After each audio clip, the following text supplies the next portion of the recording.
It came last year about Father's Day. I was thinking of something to do for the men in our church, and I was like, maybe we can just showcase the fathers in our church and around our church. From that idea came GSO Dads, an Instagram page dedicated to highlighting black fathers in the Triad area.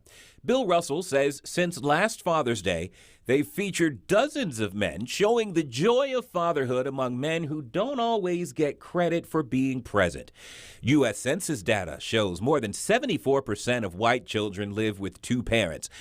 That number for black children is just 38%. I definitely think that GSO Dads is an opportunity to take the narrative back from media and to say that no, that is not correct. There are healthy fathers. There are strong black men. There are people who are not fathers, but they are fathering those who are fatherless in their community. Men like attorney, activist, owner of Triad Basketball Academy, and father of three, Jason L. Keith.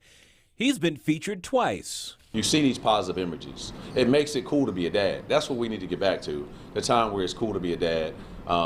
And that's one of the things that we try to facilitate here. Jason says a father's job is to provide, to give self-esteem, to motivate, push, and encourage their children.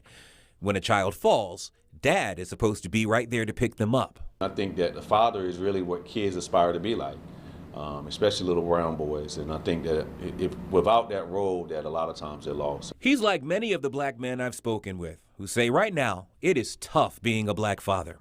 His sons are 13 and 7. His daughter is 11.